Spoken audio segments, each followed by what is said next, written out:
Oke, kita lanjutkan yaitu kita akan masuk sebagai ppcom. Kita contohkan user yang udah kita buat tadi adalah ppk pupr password. Kalau kita masukkan, inilah tampilan awal yang akan diterima oleh user ppcom. Kita langsung, jadi ppcom ini akan mempunyai tugas untuk melakukan validasi RUP dan monitoring P3DN. Kita coba mulai dari validasi RUP, ini hal yang perlu dilakukan.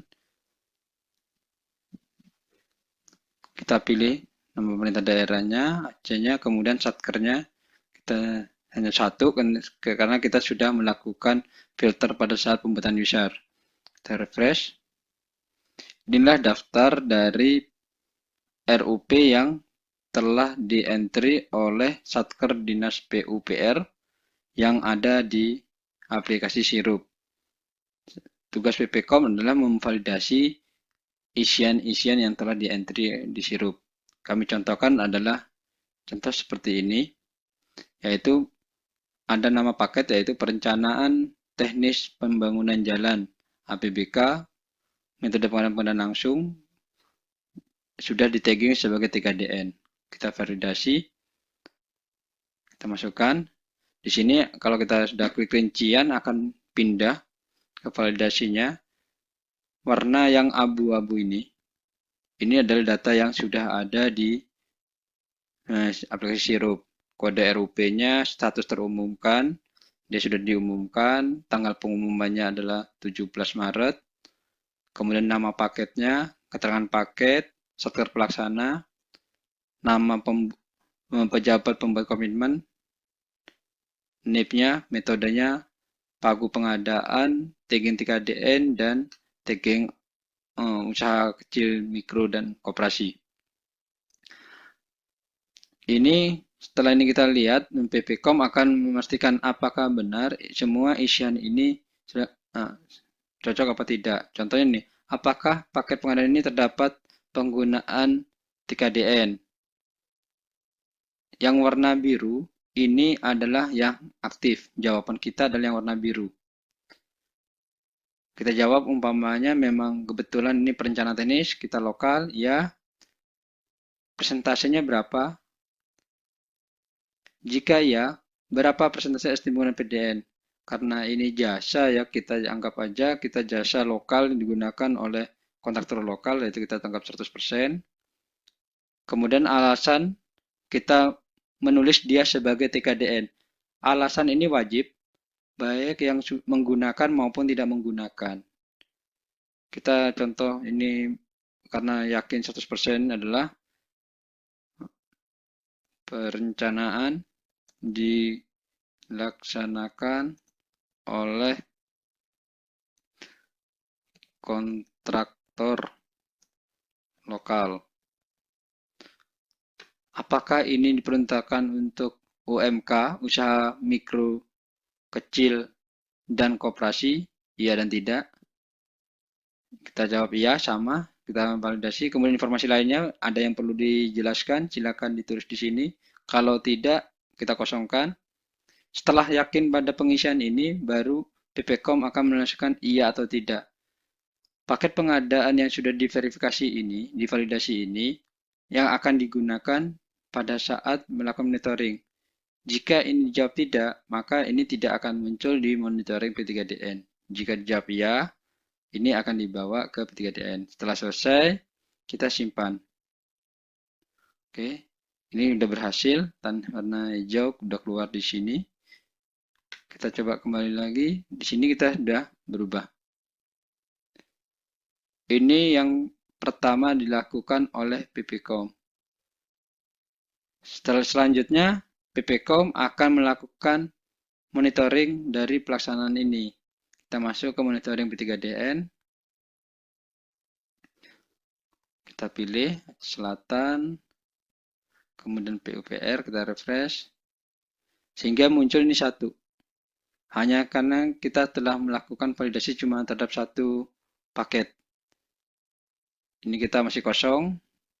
Karena belum ada monitoringnya, kita tambahkan. Data yang disajikan sama seperti ini. Kita masukkan seperti ini. Kemudian di sini ada isian yang warna abu-abu ini tidak bisa diganti. Nah, kemudian ini tanggal monitoringnya. Kita akan sesuaikan dengan tanggal pada saat Bapak Ibu melakukan entry. Ini proses status pengadaannya. Di sini ada status pengadaan 1, 2, 3, dan banyak. Ini yang nanti perlu Bapak Ibu ketahui. Saya coba buka slide-nya yang status pengadaan. Nah, kurang lebih seperti ini. Status pengadaan, belum proses pengadaan itu adalah paket pengadaan ternyata memang belum dalam tahap pemilihan penyedia.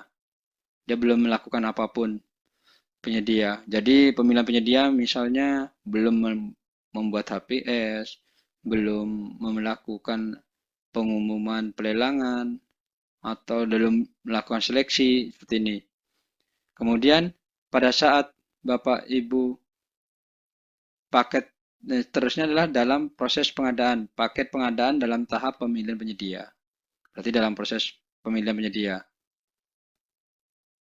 Ketiga adalah proses pengadaan gagal. Proses pemilihan penyedia yang untuk paket pengadaan telah selesai, namun dengan hasil gagal menentukan penyedia. Kemudian dalam proses pengadaan ulang, karena gagal tadi, paket pengadaan itu akan dilakukan pengadaan ulang. Selesai proses pengadaan adalah proses pemilihan penyedia telah selesai dilakukan.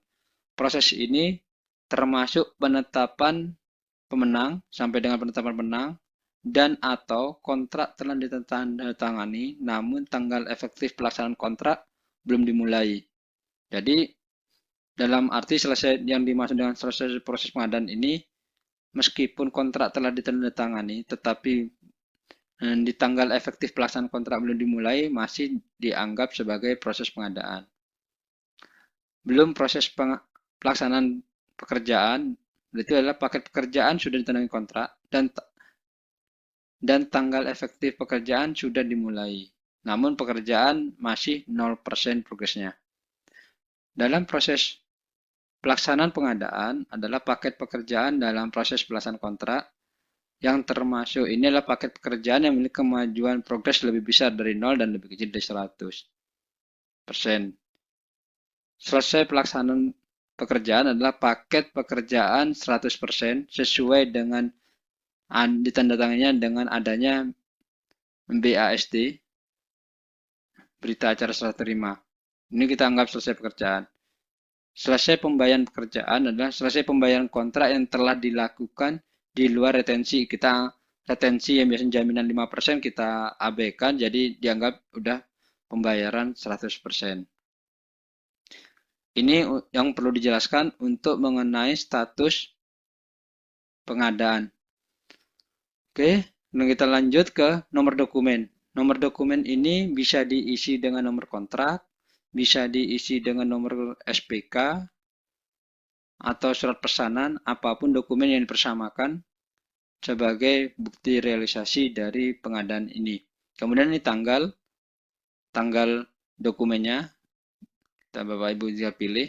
Yang dicontohkan adalah kita melakukan ini dianggap dalam proses pengadaan, ini kosong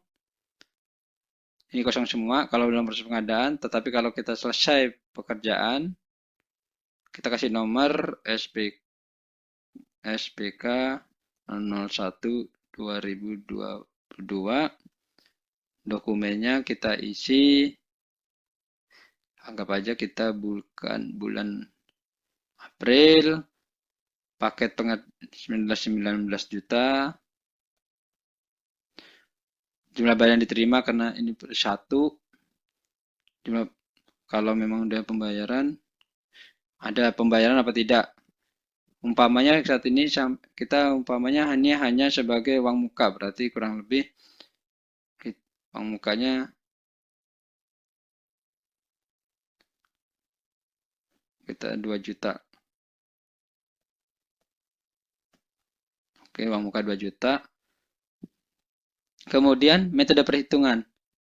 Metode perhitungan ini metode perhitungan 3DN, kita mengakui bahwa ada kandungan 3DN 100%. Ini dari mana dasarnya perhitungannya, pengakuan terhadap 100% ini. Kita kembali.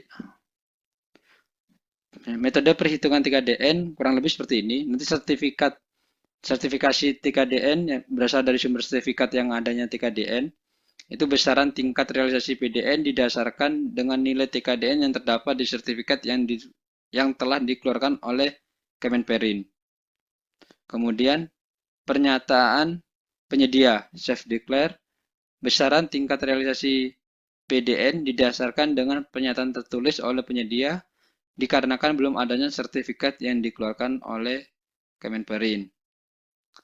Perkiraan PPKOM, yaitu besaran tingkat realisasi yang didasarkan atas perkiraan sendiri oleh pejabat pembuat komitmen berdasarkan fakta di lapangan. Perhitungan tim P3DN, besar tingkatan realisasi PDN yang dihitung oleh tim P3DN itu tersendiri. Ini yang perlu, karena ini merupakan, kembali lagi sini, karena ini merupakan perencanaan teknis, kita bisa anggap ini perkiraan PPKOM karena kita sudah tahu. Kemudian hambatan kita tulis, kalau tidak ada kita simpan. Setelah simpan berhasil, di sini ada detail rincian belanja monitoring. Bapak Ibu bisa melakukan pengisian detail barang yang mengandung TKDN saja. Jadi tidak semua barang pengadaan, tetapi hanya item-item yang memiliki kandungan TKDN-nya. Kalau kita coba klik, kemudian kita tambah barang. Di sini ada dikeluarkan sertifikat apa tidak. Kemudian ini nomor sertifikatnya jika jawabnya iya. Kemudian ini kelompok barang. Kelompok barang ini kami sesuaikan dengan kelompok barang yang terdapat di Kemenperin. Jadi Kemenperin di sertifikat yang mengelompokkan barang kita samakan. Pada saat Bapak Ibu mengisi ini bisa diisi secara manual jika memang tidak bersertifikat. Kalau seandainya bersertifikat, dicari sertifikatnya, kita masukkan umpamanya ini jasa, kalau umpamanya ya, kebutuhan jasa ini nggak ada, ini kasih contoh aja umpamanya cari kabel. Inilah daftar mengenai barang-barang yang bersertifikat, kemudian kandungan TKDN-nya, yang dari cari kabel seperti ini. Kita contoh kabel, kita pilih satu. Nah, ini muncul, jangan lupa, ini peralatan listrik. Bapak Ibu nanti ini disimpan. Ini contoh untuk pengadaan barang. Kita kembali lagi keluar, kembali lagi ke daftar, sehingga di sini akan muncul selesai pengerjaan, nilai pengadaan 19 juta, nilai PDE-nya nanti masih salah, nanti kita cek lagi. Kita cek di sini ada realisasinya. Ini yang akan kami dijadikan oleh Apip sebagai laporan. Jika Bapak Ibu melakukan perubahan, silahkan dirubah lagi. Jika ternyata salah, Bapak Ibu hapus, silahkan dihapus, nggak masalah.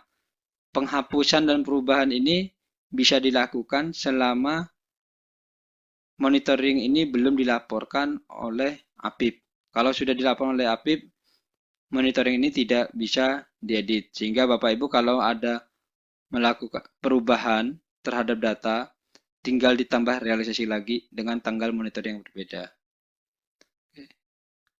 Mungkin ini untuk PPKOM yang perlu dilakukan oleh BPKOM terhadap di aplikasi Siswas P3DN.